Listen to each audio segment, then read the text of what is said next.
Muito bem, vamos dar início então ao nosso encontro de estudos para o livro do Evangelho segundo o Espiritismo desta noite. Hoje é dia 30 de abril de 2015, uma quinta-feira, são 20 horas e 2 minutos, 22 graus na cidade de Jaú. Nós estamos estudando o capítulo 3, Meu reino não é desse mundo, instruções dos espíritos, mundos superiores e inferiores. E agora mundo de expiações mundos regeneradores, não é isso? Mundos regeneradores. Item 16 esse subtítulo aqui. Não, do capítulo 3. Item 16. E esta comunicação está assinada por Santo Agostinho, né, foi dada na cidade de Paris em 1862. E diz o seguinte: entre essas estrelas que cintilam na abóbada, tá? Abóboda, não tá? De vocês aí, abóbada. No segundo O é um azulado. Quantas delas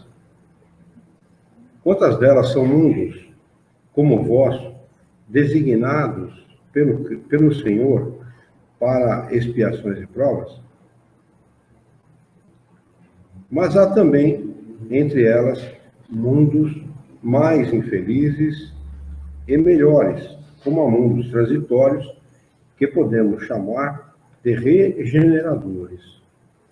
Então, o mundo de regeneração, que é a próxima fase que a Terra irá passar, ele é um mundo transitório, viu? Acredito que o planeta fica há pouco tempo nessa situação.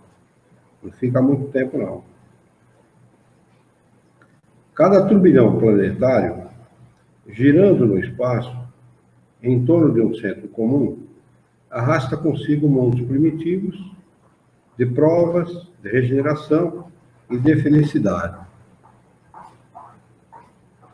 Já ouvistes falar desses mundos em que a alma nascente é colocada, ainda ignorante do bem e do mal, para que possa marchar em direção a Deus, senhora de si mesma, na posse do seu livre-arbítrio. Já ouvistes falar das amplas faculdades de que a alma foi dotada para praticar o bem. Mas, existem as que sucumbem. Então Deus, que não quer aniquilá-las, permite-lhes ir a esses mundos em que de encarnações em encarnações podem fazer-se novamente dignas da glória a que foram destinadas. Os mundos regeneradores servem de transição entre os mundos de expiação e os felizes. A alma que se arrepende, neles encontra a paz e o descanso, acabando por se purificar. Sem dúvida, mesmo nesses mundos, o homem ainda está sujeito às leis que regem a matéria. A humanidade experimenta as vossas sensações e os vossos desejos, mas está isenta das paixões desordenadas que vos escravizam. Neles não há mais orgulho que emudece o coração, a inveja que o tortura e o ódio que os asfixia. A palavra amor está escrita em todas as frontes. Uma perfeita equidade regula as relações sociais. Todos manifestam a Deus e procuram elevar-se a Ele, seguindo as suas leis. Nesses mundos, contudo, ainda não existe a perfeita felicidade, mas a aurora da felicidade. O homem ainda é carnal, e por isso mesmo sujeito às vicissitudes de que só estão isentos seres completamente desmaterializados. ainda tem provas a sofrer, mas estas não se revestem das pungentes angústias da expiação. Comparados à terra, esses mundos são mais felizes, e muitos de vós gostariam de habitá-los, porque representam a calma após a tempestade, a convalescença após uma doença cruel. Tá? Uma doença cruel em muitos aí. Está faltando ar. Menos absorvido pelas coisas materiais, o homem entrevê melhor o futuro do que vós. Compreende que são outras as alegrias prometidas pelo Senhor aos que se tornam dignos, quando a morte ceifar novamente os seus corpos, para lhes dar a verdadeira vida. É então que a alma liberta poderá pairar sobre os horizontes. Não mais os sentidos materiais e grosseiros, mas os sentidos de um perispírito puro e celeste, aspirando às emanações de Deus, sob os aromas do amor e da caridade que se expandem no seu seio. Mas nesses mundos, o homem ainda é falível, e o espírito do mal ainda não perdeu completamente o seu domínio sobre ele. Não avançar é recuar, e se ele não estiver firme no caminho do bem, poderá cair novamente em mundos de expiação, onde o esperam novas e mais terríveis provas.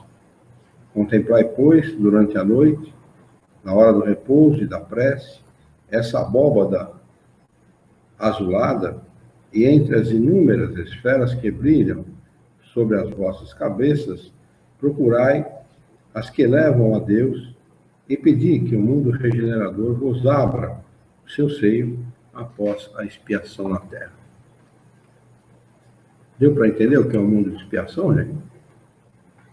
É um mundo intermediário entre o mundo de expiação. Ou o mundo de regeneração, se vocês quiserem. Entre o mundo de expiação e de provas e o mundo feliz. Né? Poderia ser considerado assim. Né? Apesar que é um mundo onde é muito diferente do nosso. Já é muito diferente. Não tem inveja, não tem o ciúme, não tem a vaidade, o orgulho, esse tipo de coisa. Né? Então o homem ele já realiza ali as últimas provas que ele tem que realizar para poder adentrar o mundo feliz. Né? Bem longe do nosso. Pisar no tomate, vai ter que jogar no time, no segundo time. Né? Como o homem é falível ainda, ele pode retornar. O nosso mundo está muito distante disso, né? Até porque ele diz aqui que há equidade nas relações sociais, ou seja, não há miséria e riqueza. Não existe isso. Essa diferença, né, entre a miséria e a riqueza. Todos têm o mínimo necessário para viver e tal. E nosso mundo está muito longe disso ainda, né? Tem gente aí falando que 2070, não sei o que, não. Ficar dando data para isso, é um absurdo. Que isso existe, né? Está muito longe disso. Olha que ainda, nós estamos em pleno século XXI e o homem age como se estivesse há 3 séculos atrás, 2 séculos, apesar de toda a tecnologia e tudo aquilo que a gente tem aqui no nosso planeta, né, que deveria melhorar o homem, a gente age ainda, né, como se estivesse aí há 2 séculos atrás.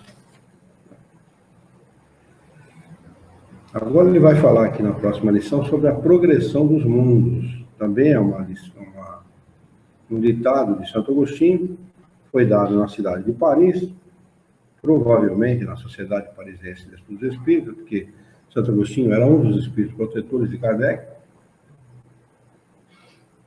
um dos instrutores da Sociedade Parisiense, né? Ele diz assim: o progresso é uma das leis da natureza. Essa afirmação, ela pode parecer corriqueira e até recorrente, até repetitiva, né? Mas não é não, é muito importante a gente fixar isso na cabeça, viu? O progresso, ele não é, não é uma opção, não é uma opção. Nós não temos a opção de progredir ou não. Progresso, ele é inexorável, ele simplesmente age. É uma lei natural. Como ela é uma lei natural, a lei da gravidade.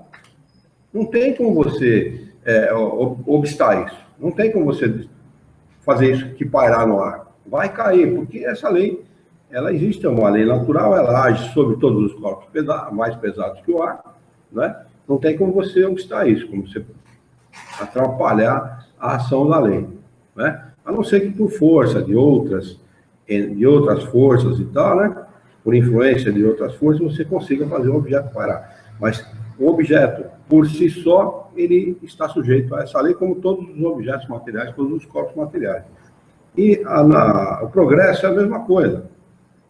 Não é? Não há como amanhã ser pior que hoje. Não há como o homem ser amanhã pior que hoje. E nem ser pior hoje do que foi ontem. Ele progride constantemente.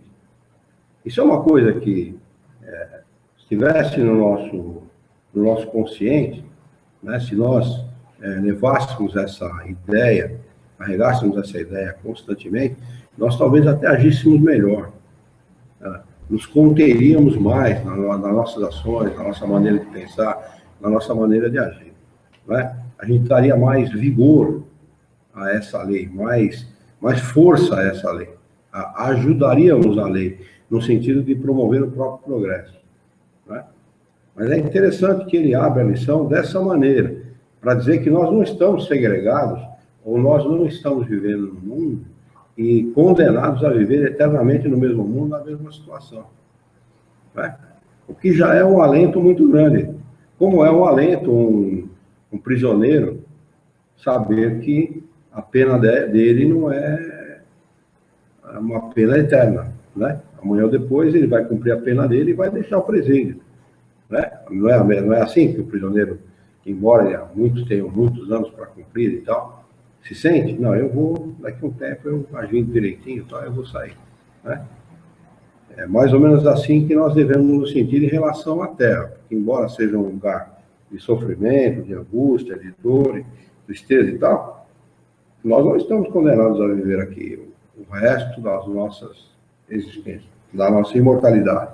Né? Muito pelo contrário, quanto mais nós nos esforçarmos nesse sentido, mais curto será esse tempo vivido aqui na Terra. Ele continua dizendo o seguinte: todos os seres da criação, animados e inanimados, estão sujeitos a ela, pela bondade de Deus, que deseja que tudo se engrandeça e prospere. A própria destruição, que parece para os homens o fim das coisas, é apenas um meio de levá-las, pela transformação, a um estado mais perfeito, pois tudo morre para renascer e nada volta para o nada. Ao mesmo tempo que os seres vivos progridem moralmente, os mundos que eles habitam progridem materialmente. Quem pudesse seguir o mundo em suas diversas fases, desde o instante em que se aglomeram os primeiros átomos da sua constituição, deveria percorrer uma escala incessantemente progressiva, mas em graus insensíveis para cada geração, e oferecer aos seus habitantes uma morada mais agradável. À medida que eles também avançam na senda do progresso, assim marcham paralelamente o progresso do homem, os dos animais, seus auxiliares, os dos vegetais e os das formas de habitação, porque nada fica estacionário na natureza. Quanto esta ideia é grandiosa e digna da majestade do Criador. E como, ao contrário, é pequena e indigna do seu poder, aquela que concentra a sua solicitude e a sua providência no imperceptível grão de areia da terra e restringe a humanidade a algumas criaturas que o habitam. A terra, seguindo essa lei, esteve material e moralmente num estado inferior ao de hoje, e atingirá, sob esses dois aspectos, um grau mais avançado. Ela chegou a um de seus períodos de transformação e vai passar de um mundo expiatório a um mundo regenerador. Então os homens encontrarão nela a felicidade, porque a lei de Deus a governará.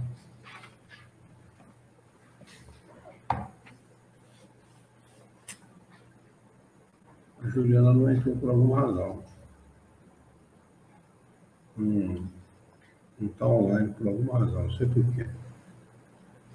Capítulo 4. Ninguém pode ver o reino de Deus se não nascer de novo. Esse capítulo vai tratar dos seguintes temas: ressurreição e reencarnação. Os laços de família são fortalecidos pela reencarnação e rompidos pela unicidade de existência. E como instruções dos espíritos a respeito do tema, eles vão dar duas comunicações: limites da encarnação e a necessidade da encarnação. Ele abre o tema com uma comunicação com o capítulo 16 do Evangelho de Mateus, que diz o seguinte: E veio Jesus para os lados de Cesareia de Filipe e interrogou seus discípulos, dizendo: Quem dizem os homens que é o Filho do Homem? E eles responderam: Uns dizem que é João Batista, mas outros que é Elias, e outros que é Jeremias, ou alguns dos profetas. Disse-lhe Jesus: E vós, quem dizeis que eu sou? Que sou eu? Respondendo, Jesus lhe disse: desculpa, eu pulei aqui uma parte.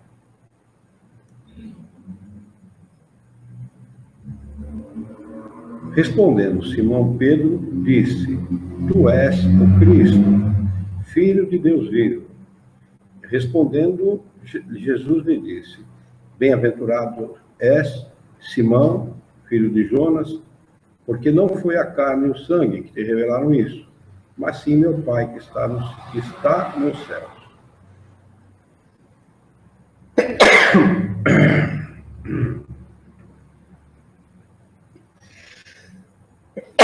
Isso está no Evangelho de Mateus, capítulo 16, versículo 13 a 17.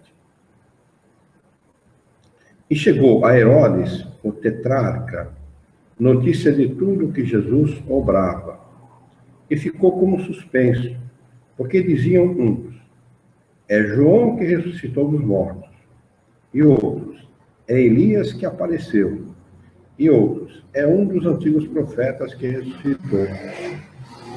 Então disse Herodes: eu mandei degolar a João. Quem é, pois, este, de quem ouço semelhantes coisas? Eu buscava a ocasião de o ver. Está no Evangelho de Marcos, capítulo 6, versículo 14 e 15. E é semelhante em Lucas, capítulo 9, versículos 7 a 9. Após a transfiguração, e os discípulos lhe perguntaram, dizendo: por que dizem os escribas que importa vir Elias primeiro? Mas ele, respondendo, lhes disse: Elias certamente há de vir, e restabelecerá todas as coisas. Digo-vos, porém, que Elias já veio, e eles não o conheceram, antes fizeram dele tudo quanto quiseram. Assim, também o Filho do Homem há de padecer às suas mãos. Então compreenderam os discípulos que de João Batista é que ele lhes falara. Está no Evangelho de Mateus, capítulo 17, versículo 10 a 13, semelhante em Marcos, capítulo 18, versículo 10 a 12. Ora, só para quem não quer entender, que não fica claro, que o povo judeu E esses que dialogaram entre si aqui, Pedro e os seguidores de Jesus, e o próprio Jesus, eram reencarnacionistas. Está claro. Está bem claro, é bem nítido, né? Fica bem nítido a reencarnação, a situação, a ideia que ligava a noção geral do povo a respeito dessa ideia da reencarnação. Né? Fica bem patente isso aqui. Como é que se fala que ele é a reencarnação de um, ou de outro, ou de outro? Quem dizem os homens que é o Filho do Homem? E Jesus era chamado o Filho do Homem. Havia uma profecia que dizia que reencarnaria num determinado tempo, um enviado de Deus, que seria o Cristo, o libertador do povo judeu, né? Mas o povo judeu está esperando ele até hoje. Porque eles estão no ano 4.000 e não sei quanto, 4.000, quase 5.000, né? Eles esperavam um libertador material, um soldado, um guerreiro, que libertasse o povo judeu, né? E que colocasse o povo judeu acima de todas as outras nações. Essa era a ideia deles, é até hoje a ideia deles. Em 1948, eles vão lá e tomam a Palestina, porque diz que é promessa de Deus. Estão lá matando criança, velho, jogando bomba em hospital, né? Até hoje eles esperam o libertador, Jesus, o Cristo. Cristo é uma palavra grega, né? Não é uma palavra hebraica, né? Não é do hebreu. Cristo é uma palavra grega, que quer dizer o enviado. É uma ideia cultivada? Hã? É uma ideia cultivada? Não, é uma profecia mesmo. Os profetas... Sim, o povo... Sim. O povo trazia. Os profetas, eles colocaram essa ideia, né? Porque houve essa revelação que um dia viria alguém e tal, né? E isso foi passando de geração a geração. E eles sempre esperaram, como esperam até hoje. Faz 2.000 anos que Jesus veio, e até hoje eles esperam o libertador, o Cristo, o libertador, o enviado de Deus. Na realidade, em hebraico não é o Cristo. Cristo é em grego, né? Até hoje eles esperam isso. Então, por isso que ele faz essa pergunta para os seus seguidores. Porque alguns achavam que ele era o Cristo, o enviado de Deus, né? Outros não, que nada, é nada. Esse cara não fala daquilo que a gente quer ouvir. Eles queriam ouvir coisas materiais, eles queriam que Jesus desse ao povo hebreu a supremacia sobre todos os outros povos, porque essa era a ideia que eles tinham. Mas é do Velho Testamento. A origem dessa profecia não é do Evangelho. O Evangelho é o Novo Testamento. Esqueça, porque aqui não havia Novo Testamento. Nessa altura do campeonato, nem se cogitava de Novo Testamento. O Novo Testamento foi depois da morte de Jesus, 70 anos depois, 80 anos depois da morte de Jesus, que alguns seguidores que lembravam de algumas coisas foram escrevendo. São 74 os evangelistas, né? Mas a maioria é considerada apócrifa, só foi aceitado alguns, aceito alguns, né? Então esqueça o Novo Testamento. Nem existia nem velho nem novo, era só a Bíblia mesmo, a reunião desses 5 livros que a gente conhece como a Bíblia, né? Então, a discussão entre eles, a conversa entre ele, Jesus, e os seus discípulos, exatamente nesse sentido. Por isso que ele tem esse diálogo. Quem dizem os homens que é o Filho do Homem? Quem diz os homens, quem? Os hebreus, o povo judeu, o povo hebreu. Quem diz? Os seus amigos, seus colegas, seus companheiros. O que eles dizem que eu sou? Quem eu sou? Essa é a conversa de Jesus. E eles responderam. Alguns acham que você é João Batista. Mas João Batista tinha sido degolado. Mas outros, que é Elias. Elias é considerado o maior profeta de todos. Ele é um dos primeiros e considerado o maior profeta de todos. E os outros que é Jeremias. Jeremias também é um profeta. Ou alguns dos profetas. Deve ser uns profetas encarnados. Essa é a ideia. A ideia de reencarnação. Porque todos os profetas já haviam morrido há muito tempo. Como Elias já havia morrido há muito tempo também. Elias era primo de Jesus, né? Ou Elias, desculpa, o João Batista. Era primo de Jesus. E morreu, acho que Jesus era criança. Um pouco depois, era jovem, quando Elias foi, quando o João Batista foi degolar, né? Estava se falando de gente morta já, não de gente viva. Então, só podia estar falando de quê? Só podia estar falando de reencarnação, não tem outra maneira. Não tem, vai explicar como isso. Surgiu, apareceu aqui, a Beleza, aparecido.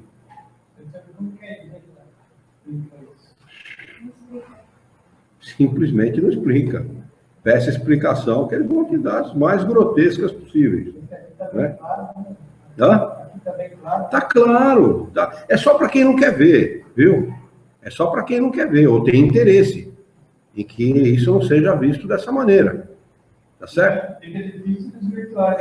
Fica difícil, é objetivo, é claro. Esse diálogo, ele só pode ser mantido por pessoas que aceitam a reencarnação, a ideia, pelo menos. E o povo judeu, eles têm isso como premissa, é uma premissa da Torá. O povo judeu não discute a reencarnação. Ele diz assim, com corpo ou sem corpo físico, nós sempre estaremos na vida. Se nós sempre estaremos na vida sem corpo, e depois com corpo, ou com corpo, e depois sem corpo, é porque aí existe uma lei chamada reencarnação. Não é assim? Então, eles aceitavam plenamente a ideia da sobrevivência da alma, eles não tinham dúvida. Só que eles não discutem esses pontos, que são pontos capitais. O valor desses princípios são valores capitais, isso muda tudo. Muda tudo, muda a relação humana, muda o comportamento, muda a nossa ideia a respeito de universo, de vida, de relação humana, de família, muda tudo. Né? Só que eles não discutem isso, simplesmente não discutem. A discussão era aqui que era o espírito, mas não se existia reencarnação. Não do mérito. Ele discutiu o mérito. Mas Jesus, o que ele está tentando incutir na cabeça deles? O mérito. Jesus está exatamente falando disso. Do mérito da questão. Ele estava, certamente, esse diálogo ele está fracionado. Você não pega eles não transcrevem o diálogo todo, até porque essa transcrição ocorreu 70, quase 80 anos depois da morte de Jesus. Pô, eu não lembro que eu comi ontem no almoço. É que a ideia, Jesus ele era um ser tão sublime, tão especial, que o amor dele ficou na Terra por muitos anos, por 100 anos, 100 e poucos anos. Ele envolvia, esse amor envolvia as pessoas. Tanto que nos teatros romanos, nas arenas romanas, as pessoas iam cantando, morrer nas arenas, cantando louvores a Deus e dando graças por morrer em nome de Jesus. Os cristãos da época morriam dessa maneira. A gente muitas vezes esconde que é espírita, que tem vergonha. É verdade, não é verdade? Estou falando? Tem gente que esconde que é espírita. Né? Eles morriam cantando. Olha o quanto a presença de Jesus, o quanto a grandiosidade espiritual de Jesus conseguiu fazer quando ele esteve aqui presente. Ele inundou a terra com o amor dele, com o jeito dele, com as coisas dele, entendeu?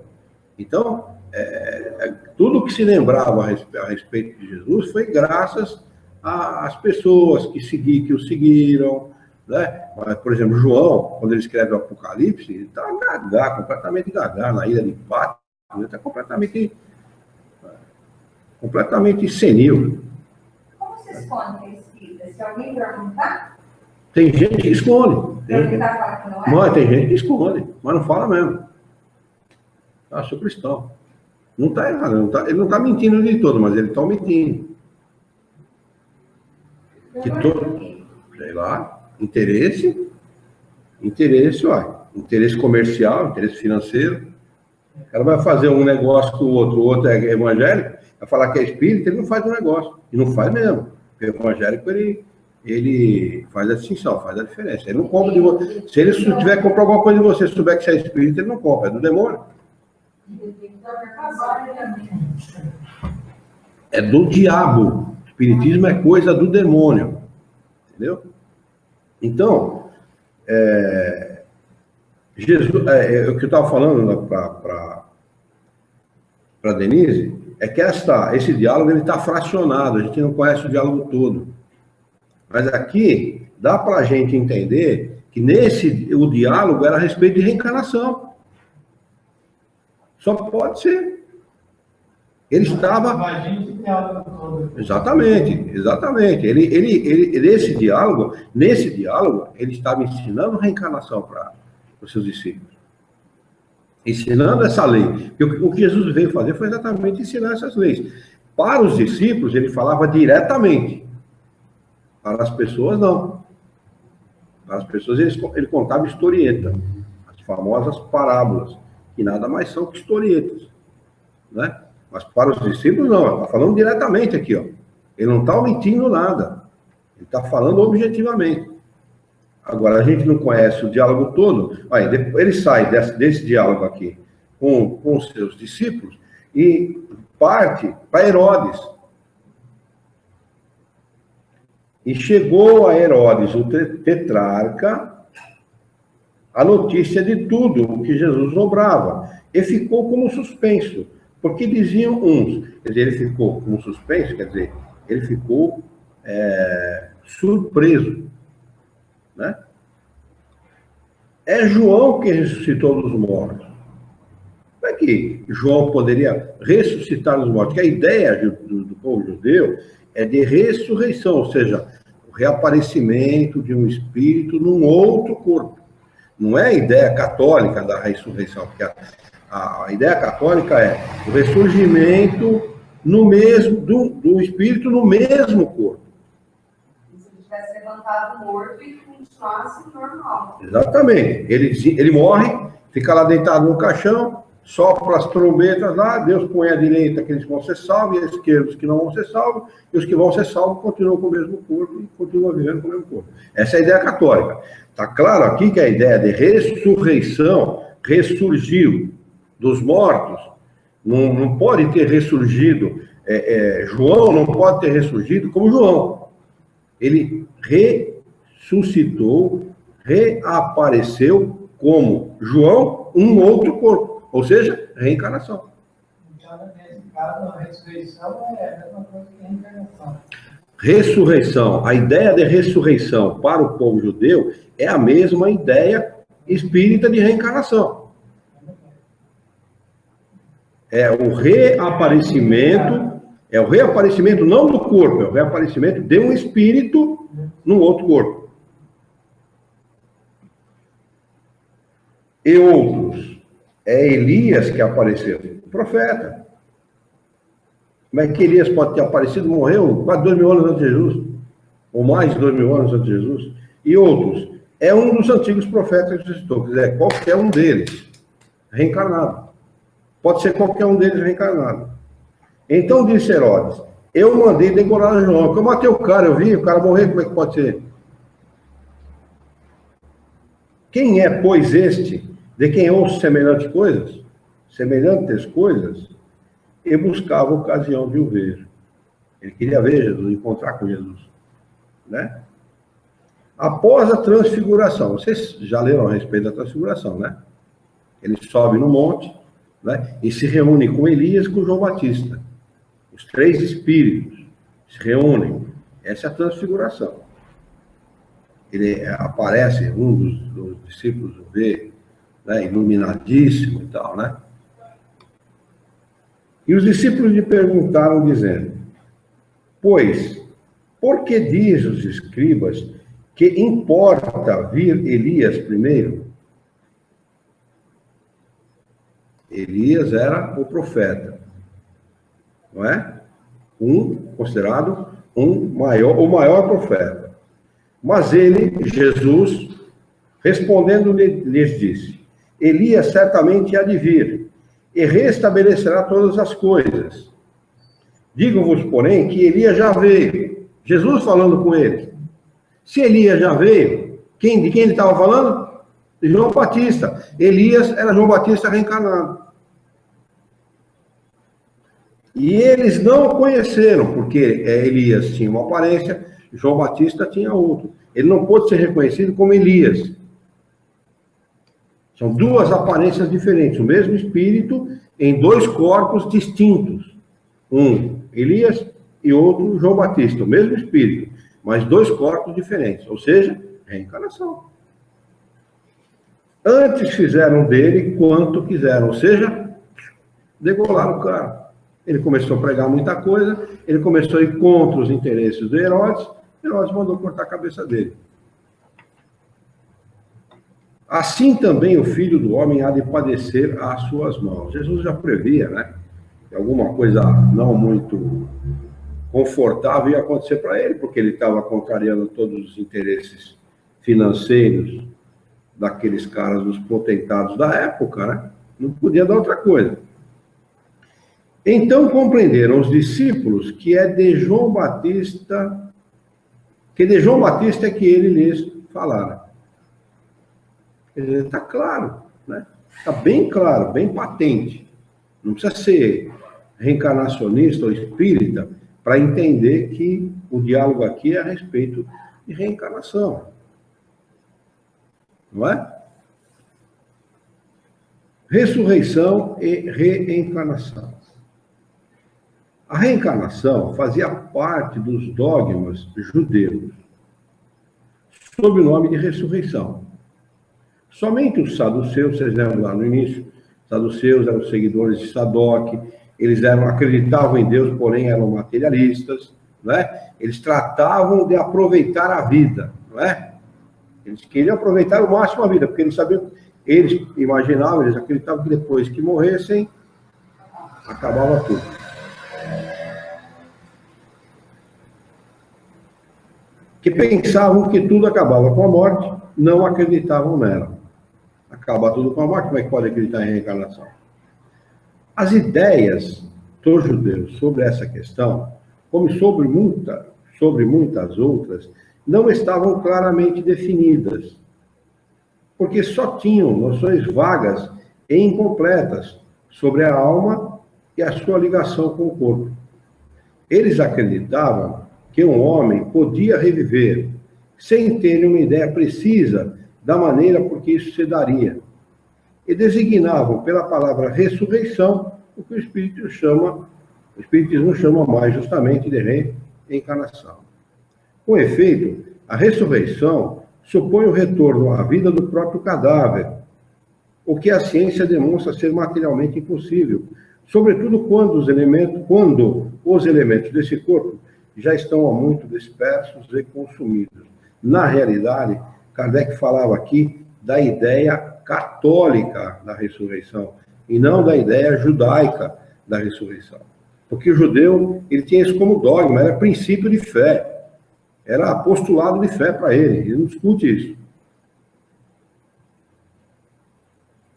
A reencarnação é a volta da alma ou espírito à vida corpórea, mas num outro corpo, novamente constituído, e que nada tem a ver com o antigo. Nada tem a ver, nem marca, nem aparência, absolutamente nada. O espírito, quando muito, se a reencarnação, o período da reencarnação entre uma reencarnação e outra muito curta, ele demonstra muito claramente a personalidade do antigo personagem, da antiga reencarnação. Ele demonstra claramente a sua personalidade, fica bem patente os trejeitos, a maneira de olhar, a maneira de franzir o senho, os gestos e tudo mais, os hábitos, fica muito patente. Fora disso, não tem mais nada aqui. Nesse caso, é muito recente. Quando é muito recente, porque se ele fica muito tempo em estado de erraticidade, ele pega outros hábitos, outra maneira de pensar, aí ele acalma o espírito. Se ele fizer um bate-volta de 5, 6 anos, 10 anos ou menos, ele vem franzindo o seio da mesma maneira, olhando da mesma maneira, os mesmos trejeitos, a mesma maneira de agir, muita recordação. Ele vai encontrar gente que fez parte da vida dele naquela época. Então ele não tem a lembrança imediata, mas ele tem uma noção do que aconteceu. Ele, sabe, ele intui aquilo que aconteceu. Né? Meu pai chegou para minha irmã e falou assim: você é a filha, eu sou o pai. Chega confundido. E ele falou, foi o objetivo. No dia do aniversário dele, dia 2 de agosto, não era? 2 de agosto, para fazer aniversário? Ele nasceu no dia 1º de abril, né? E o papai fazia aniversário dia 2 de agosto. No dia 1º de abril fizeram lá uma festinha, ele tinha acho que uns 5 aninhos, né? 4 aninhos, 5 aninhos nessa época, se não me engano. Menos, né? Menos. E chegou no dia 2 de agosto e falou: cadê meu bolo? Mas você não faz aniversário, não. Hoje é dia do aniversário. Quer dizer, traz ainda viva, né? Viva muitas coisas, entendeu? Está presente. E personalidade forte que ele tinha, né? Seu Luiz, isso explica o fato de repente você já conhece ela. Não entendi? Você vê uma pessoa, um caminho, de repente talvez você tenha certeza que você já conhece ela. Isso explica. Olha, a reencarnação não necessariamente, mas a sua relação com essa pessoa, sim, em outra encarnação, sim. São as simpatias e as antipatias naturais. Você antipatiza com a pessoa pela mesma razão ou simpatiza com a pessoa por essa mesma razão. Você teve relação com essa pessoa numa outra encarnação, independente de tempo ou espaço, você encontra com a pessoa e você não identifica pela aparência, mas você percebe, sente. E nesse sentir, você identifica a pessoa que você já conhecia de uma outra oportunidade. Mas não tem a ver com isso que nós estamos falando. O que eu estou falando é da personalidade do espírito que reencarna e que fica um período muito curto entre uma encarnação e outra. Tá? Ele demonstra claramente a personalidade da outra encarnação, por gestos, maneiras, maneira de olhar, jeito de fazer com o rosto, sabe, os trejeitos da pessoa, você nota.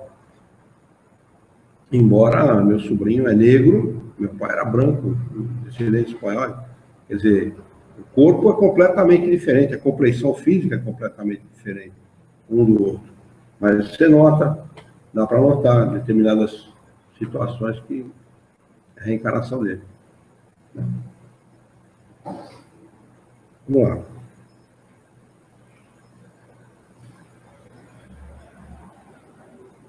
A reencarnação é a volta da alma ou espírito à vida corpórea, mas num outro corpo, novamente constituído, e que nada tem a ver com o antigo. A palavra ressurreição podia, assim, aplicar-se a Lázaro, mas não a Elias, nem aos demais profetas. Porque Lázaro foi trazido à vida novamente, ele estava em estado cataléptico, certamente, e Jesus, com o seu potente magnetismo, o trouxe, né, ou trouxe, entre aspas, à vida, porque se estivesse realmente morto, ninguém consegue mais trazer a vida. Ele estava em estado de catalepsia, ou letárgico, né, e Jesus o trouxe à vida novamente. Portanto, segundo a crença, João Batista era Elias, o corpo de João não podia ser o de Elias, pois que João tinha sido visto criança e seus pais eram conhecidos. João podia ser, pois, Elias reencarnado, mas não ressuscitado. Entenderam a explicação de Kardec? Nós falamos isso de maneira diferente, né? De uma outra forma, a mesma coisa que Kardec falou aqui. E havia um homem dentre os fariseus por nome Nicodemos, senador dos judeus. Este, uma noite, veio buscar a Jesus e disse-lhe: Rabi, em hebraico quer dizer mestre, né? Sabemos que és mestre, vindo da parte de Deus, porque ninguém pode fazer estes milagres que tu fazes, se Deus não estiver com ele. Jesus respondeu e lhe disse: na verdade te digo, que não pode ver o reino de Deus, senão aquele que renascer de novo. O interessante nesse diálogo é o seguinte: Nicodemos não falou nada de reencarnação. Não é isso? Nicodemos não tocou no assunto reencarnação. Nicodemos estava falando das qualidades espirituais de Jesus e morais de Jesus. Não é? O que Jesus fez? Aprendeu, aproveitou a oportunidade para ensinar uma lei natural para Nicodemos. Nicodemos lhe disse, já que Jesus tocou no assunto, né? Nicodemos emendou, né? Como pode um homem nascer sendo velho? Quer dizer, o cara era um obtuso a respeito do assunto, embora judeu, embora no judaísmo constasse lá a ressurreição como dogma de crença. Porventura pode entrar no ventre de sua mãe e nascer outra vez? Olha a ideia do cara tinha a respeito de ressurreição ou de reencarnação. Por quê? Respondeu-lhe Jesus, em verdade te digo que quem não nascer da água e do Espírito não pode entrar no reino de Deus. Aqui entra a tradução totalmente tendenciosa dos evangelistas que traduziram do hebraico para o grego, do hebraico para o grego e depois do grego para o latim. Porque não é nascer da água. Da água significa nascer do batismo. E não é nascer da água, é nascer nas águas. Sabe quem comprova isso? Severino Celestino. Ele, no livro, analisando as traduções bíblicas, ele fala a respeito disso. No original está, nascer nas águas. Todo mundo nasce nas águas, no líquido amniótico. Nós ficamos ali, né? Dentro no ventre da mãe, quentinho, gostosinho, né? E no meio, dentro da água, que é para proteger o feto, né? Para ele ficar protegido. E não da água. Que da água, renascer da água, significa ser batizado. Não tem nada a ver com batismo. Tá? Isso é tradução tendenciosa e maliciosa, né? Porque quer defender uma coisa que não tem defesa. Ninguém precisa ser batizado coisa nenhuma, ninguém precisa passar por batismo para nascer, para merecer o reino de Deus e coisa que vale. O que é nascido de carne é carne. Então ele diz que a origem do corpo físico, ou o corpo físico, tem origem aonde? Na matéria, não é? Não tem outra origem. E o que é nascido do espírito é espírito. Ou seja, ele deixa claro, patente aqui, que são duas coisas distintas. Matéria, corpo físico é uma coisa, e espírito é uma outra coisa completamente diferente. São duas coisas distintas. Não é? Para não ficar aqui a menor confusão, ou dar margem para a menor confusão. Não te maravilhes de eu te dizer que importa-vos nascer de novo. O Espírito sopra onde quer, ou seja, ele vai onde quer. Soprar nesse diálogo aqui, nessa frase, está nesse sentido. O Espírito vai aonde quer. E tu ouves a sua voz, mas não sabes de onde ele vem, nem para onde vai, porque o Espírito tem liberdade. Ele vai aonde ele quer. Assim é todo aquele que é nascido do Espírito. Ou seja, todo Espírito tem a mesma condição. Vai aonde quer. Em estado de erraticidade, livre, sem corpo físico, ele vai aonde quer, aonde lhe é permitido pela sua evolução, guardando aí as possibilidades de cada um, segundo a evolução espiritual, moral e intelectual de cada um. Perguntou Nicodemos, como se pode fazer isso? Sabia muito ele das coisas, né? E senador do povo judeu, hein? Respondeu-lhe Jesus, tu és mestre em Israel e não sabes estas coisas? Em verdade, te digo, que nós dizemos o que sabemos e damos testemunho do que vimos.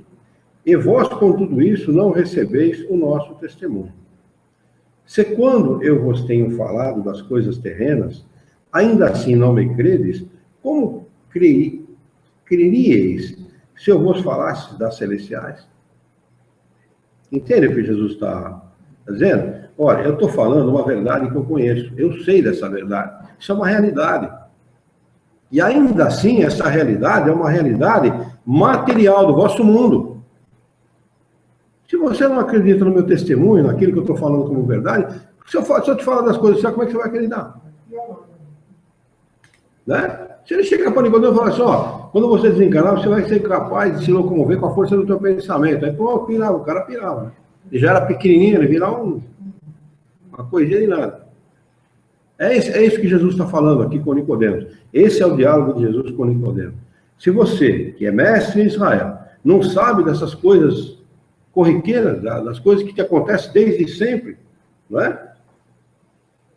E quando Jesus fala assim que nós estamos testemunho daquilo que vimos, ele está dizendo, eu sei do que eu estou falando, eu conheço, eu sei desse assunto, por isso que eu estou falando.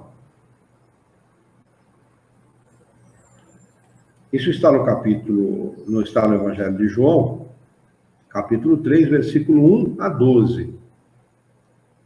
A ideia de que João Batista era Elias e de que os profetas podiam reviver na terra encontra-se em muitas passagens dos evangelhos, notadamente nas acima reproduzidas, números 1, 2 e 3. Se essa crença fosse um erro, Jesus não deixaria de combatê-la, como fez com tantas outras.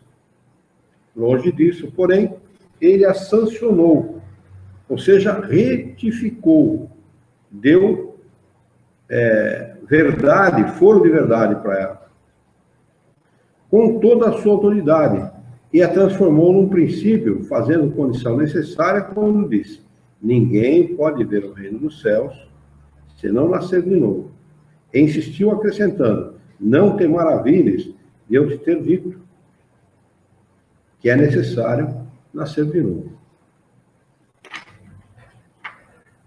Essas palavras, se não nascer da água e do Espírito, foram interpretadas no sentido da regeneração pela água do batismo.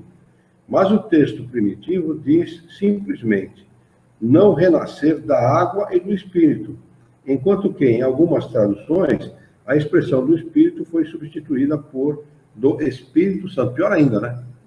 Aí mela mais ainda. O que não corresponde ao mesmo pensamento.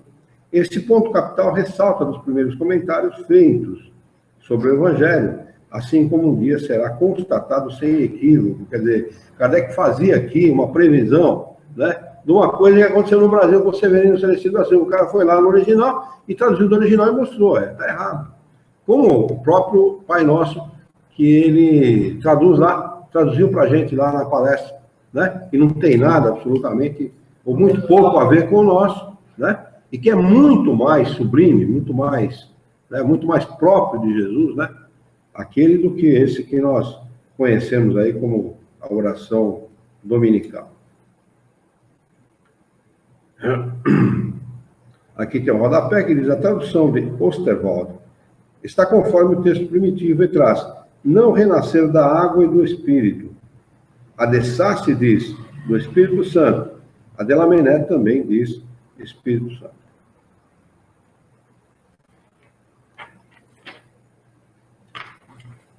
Vamos dar para ler esse item 8 aqui. Para compreender o verdadeiro sentido dessas palavras, é necessário reportar a significação da palavra água, que não foi empregada no seu sentido específico.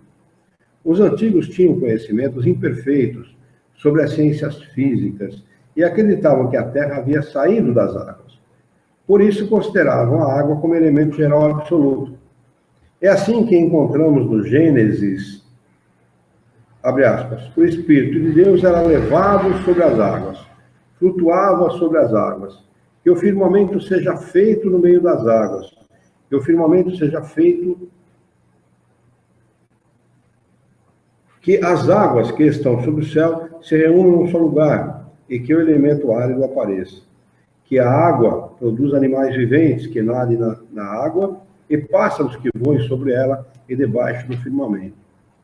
Conforme essa crença, a água se transformara no símbolo da natureza material, como o Espírito o era da natureza inteligente. Essas palavras, se o homem não renascer da água e do Espírito, ou na água e no Espírito, significam, pois, se o homem não renascer com o corpo e a alma. Nesse sentido é que foram compreendidas no princípio. Essa interpretação se justifica, aliás, por estas outras palavras: o que é nascido da carne é carne, o que é nascido do Espírito é Espírito. Jesus faz aqui uma distinção positiva entre o Espírito e o corpo. O que é nascido da carne é carne, indica claramente que o corpo procede apenas do corpo e que o Espírito é independente dele. Uma pena, viu, que é tão grande, senão eu podia acabar isso aqui hoje. O Espírito sopra onde quer, e ouves a sua voz, mas não sabes de onde vem, nem para onde vai. É uma passagem que não se pode entender pelo Espírito. Oi? Alguém falou? Que se pode? Não, desculpa. É uma passagem que se pode entender pelo Espírito de Deus, que dá a vida a quem quer, ou pela alma do homem. Nesta última acepção, a sequência, mas não sabes de onde vem, nem para onde vai, significa que não se sabe o que foi, nem o que será o Espírito. Pois se, pelo contrário, o Espírito ou a alma fosse criado com o corpo, saberíamos de onde ele vem, pois conheceremos o seu começo. Em todo caso, esta passagem é a consagração do princípio da pré-existência da alma e, por conseguinte, da pluralidade das existências. A igreja jamais vai admitir isso, porque ela diz que o Espírito é criado no momento do nascimento da criança, não é? Enquanto que o Espiritismo diz que o Espírito ele já existia antes da concepção. Então, a igreja vai ter que, ou muda muito, ou então ela vai rodar. Desde os tempos de João Batista até agora, o reino dos céus é tomado pela força. E os que fazem violência são os que o arrebatam. Porque todos os profetas de ali, até João, profetizaram. E se vós o quereis bem compreender, ele mesmo é o Elias que há de vir.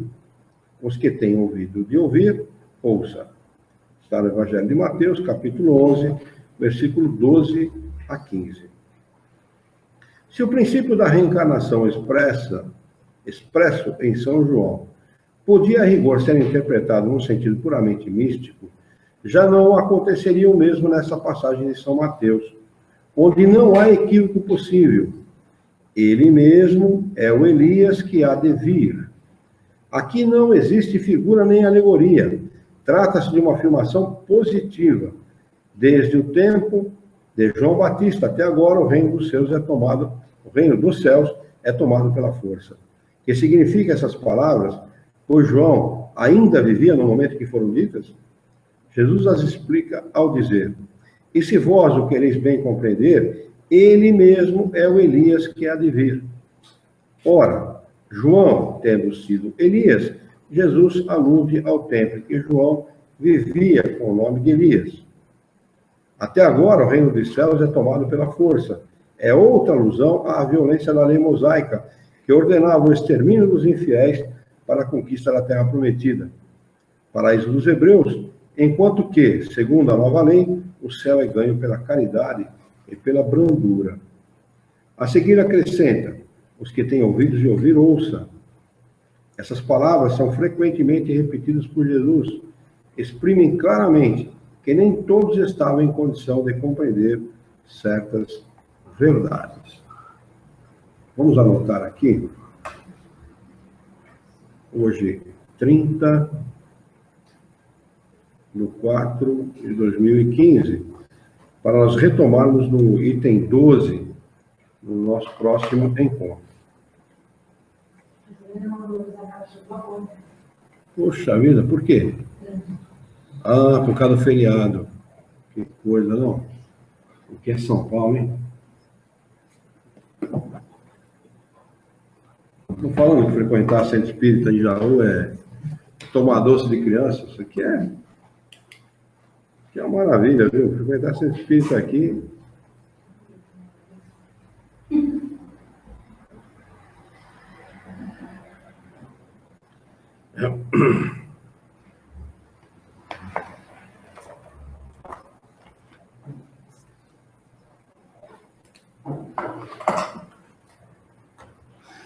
Muito bem. Alguém quer perguntar alguma coisa, acrescentar alguma coisa? Tem umas crianças que não são batizadas, elas são vistas até diferente, né? Fala os pagãos. Vai morrer pagão. Só registrar é necessário. O evangelho não representa, não faz. Por acaso, Deus faz distinção de alguém? Faz distinção entre o que crê e o ateu? Nenhuma. Absolutamente nenhuma. Aliás, eu prefiro o ateu sincero do que o crente maldoso, viu? Tem muito crente maldoso por aí. Eu falei que nós falamos, quando a mulher que é católica, ela falou que é Deus, a pessoa espírita, não é religiosa, espírita. Ela falou assim, aonde você foi batizada? Ela, por quê? Você foi batizada na igreja católica? Eu falei assim, então você é católica. Só não questionei com ela, porque ela não sabe estar discutindo com ela, ela já tem essa ideia de na cabeça dela. Eu acho besteira. Né? Não vale a pena. Eu, quando casei com ela, já era espírita há uns 6, 7 anos. Né? E o pai dela católica, a mãe tinha sido filha de Maria, colocava aqueles paramentos todos. Aí, quando casou, vão casar na igreja, então, eu vou questionar. Eu vou dizer que não.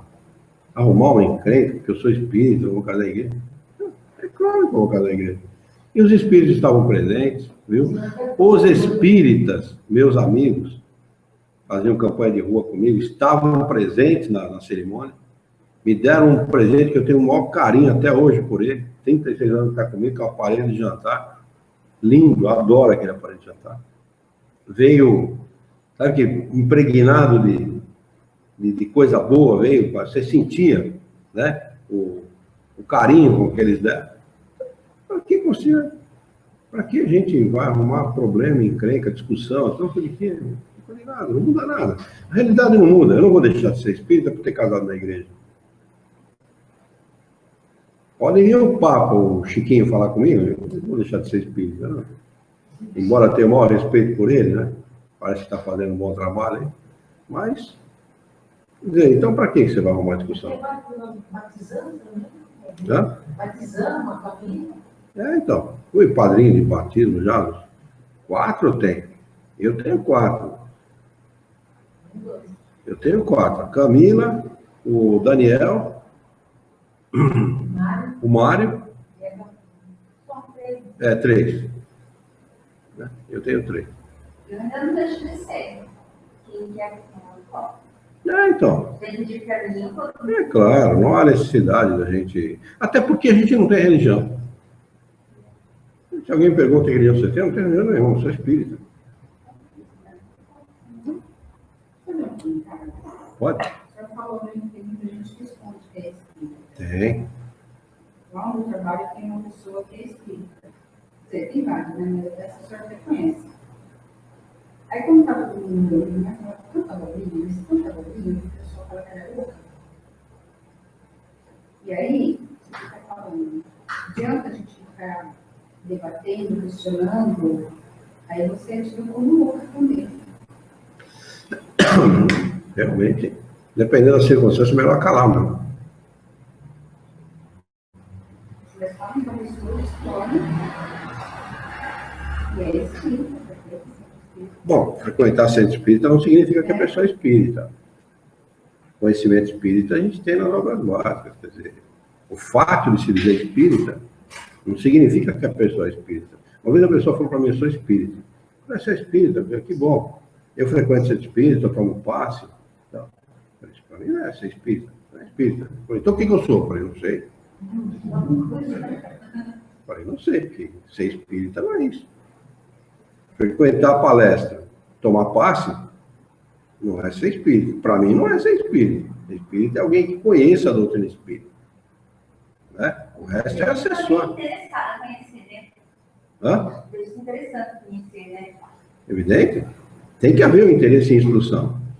Kardec diz que aquele que não estuda demonstra mais curiosidade que desejo real de se instruir. Né? Então, é uma necessidade, o espiritismo é uma necessidade de ser estudado. A pessoa, por acreditar na reencarnação, ela não pode se dizer espírita. Tem 77 religiões que são que acreditam na reencarnação e nem por isso são espíritas. Sim, eu posso dizer que sou espírita. Pode e deve. Pode e deve, porque você está estudando e se esforçando para aprender. Eu também, mesma coisa. Estou me esforçando para aprender até hoje. E vou continuar, vou desencarnar estudando, vou reencarnar outra vez estudando. Você pode ter certeza que essa ciência, nós vamos levar aí muitas encarnações, até você assimilar todo esse conhecimento e colocar em prática, porque em uma ciência, você só pode se dizer dono daquela ciência, ou seja, conhecedor daquela ciência, a partir do momento que você praticá-la na íntegra. Ou seja, quando nós formos espíritos, bons espíritos, espíritos melhores, muito melhores do que nós somos. Então, certamente a necessidade de estudá-la vai ser muito grande durante muitas encarnações. Muitas encarnações. Estou perdendo hoje, não vai ser esquecido no próximo. Não, absolutamente, absolutamente. O que a gente aprende efetivamente faz parte do nosso patrimônio pessoal. Você se esforçou para aprender aquilo. Você se aplicou. Você deixou o seu lazer, você deixou o seu momento de descanso para se dedicar com o objetivo de aprender. Então, isso acaba se tornando patrimônio. É seu. Claro, evidente. Você vai só ampliando. Porque uma ideia, ela tem que ser amadurecida. A gente não aceita uma ideia de bate-pronto. Você pode até entender a ideia, mas entre entender e aceitar e praticar são três fases completamente distintas. Você entende a ideia, né? Aceita a ideia, depois você passa para a prática da ideia. Aí sim, aí você realmente, aquela ideia deixou de ser uma ideia para constituir, fazer parte de você. Aí sim, aí você pode dizer que realmente você entendeu a maturidade necessária aquilo que foi ensinado. Imagina a gente compreender aquilo que os espíritos ensinaram para Kardec, ditaram para Kardec, numa encarnação, em duas, em três. Não acredito. Eu particularmente não acredito. A não ser que em estado de erraticidade a gente consiga aí melhorar muito, encarnar bem melhor e melhorar muito, então adiantar esse processo, né? Com muito esforço, com muito empenho e tal. Mas vai muito tempo ainda para a gente fazer isso parte, fazer com que isso seja parte de nós, parte da nossa maneira de ser, sabe? O ato de praticar o bem não seja mais uma coisa tão difícil, uma coisa tão dolorida, tão imposta, porque para nós ainda soa como imposição. Natural, né? Obrigação. Natural. Agir com naturalidade. Você não tem mais... Tem coisa que a gente faz naturalmente, não tem? Sem necessidade, enquanto que para outros é uma obrigação, né? Tem coisa que para a gente é natural. Isso, então, já é patrimônio. Isso já foi adquirido e já constitui a nossa maneira de ser. Enquanto que outras nós temos que adquirir, né? Aprender a praticar e aí sim, aí incluir na nossa maneira de ser. Por aí que o espírito vai realmente... Mas eu particularmente, sempre costumo dizer isso para os companheiros que estudam conosco. Eu tenho a seguinte opinião. A partir do momento que nós conhecemos a doutrina espírita dessa maneira, impossível retroceder. Impossível daqui para trás. Impossível você retornar da sua maneira de ver a vida, de ver as pessoas, de entender o universo, de entender o Criador, de entender os espíritos. É impossível. É daqui para frente. Daqui para trás foi outra fase da nossa vida, da nossa existência. Foi outra... A gente pode até, dependendo da pessoa, ela pode até dizer assim, são duas pessoas diferentes. Uma antes e outra depois de Kardec. Com certeza, pode afirmar isso com clareza, porque a mudança ela é nítida, ela fica clara, são duas situações completamente diferentes. Pelo menos para mim, eu tenho isso como certo, bem que certo. Uma pessoa antes e uma pessoa depois, duas pessoas diferentes. Não, nem deve ter vergonha não, viu? Porque o Criador me permite exatamente com esse propósito, viu? Exatamente com esse propósito. O que eu acho que nós temos, daí sim, obrigação de fazer, é procurar transferir esse conhecimento na medida do possível, na medida da oportunidade, fazer todo o possível para transferir para outros companheiros, sabe? O ato, por exemplo, de fundar uma casa espírita teve exatamente esse propósito, viu? Reunir os companheiros que ajudaram a fundar a casa, em área, outros companheiros que ajudaram a fundar a casa, foi exatamente com esse propósito, sabe? De levar esse conhecimento, porque esse conhecimento é fundamental. São conhecimentos que mudam o homem, e mudam para melhor, mudam definitivamente. Não tem retrocesso. Não sou eu, não é ninguém que muda, são as ideias. As ideias mudando, acabou. Aí não precisa de ninguém ajudar ele, não precisa de religião, não precisa de nada. Ele se conduz pela vida. Né? Vamos fazer a nossa prece? Vamos, então, elevar o nosso pensamento, mentalizar a figura excelsa e amiga de Jesus, nosso mestre, modelo e guia da humanidade. Juntos com Jesus, vamos nos dirigir ao Criador, ao Senhor da vida, fonte inesgotável de paz, de amor, de bondade, de misericórdia e justiça, para agradecê-lo imensamente pela oportunidade de aqui estarmos reunidos em seu nome, para aprendermos e discutirmos as questões propostas nessa noite pelo Evangelho segundo o Espiritismo. Queira, Senhor, a vossa misericórdia, a vossa bondade, que nós possamos ter bom ânimo, coragem, determinação, ideias renovadas, alegria de viver e muito entusiasmo, a fim de que possamos trabalhar e dignificar a vida. E ajuda-nos a honrá-la por um profundo e sincero respeito ao nosso próximo. Em teu nome, em nome de Jesus, em nome dos bons espíritos, em nome do nosso diretor espiritual e de sua equipe, de todos os encarnados e desencarnados que participaram do nosso encontro de estudos dessa noite, nós o declaramos encerrado.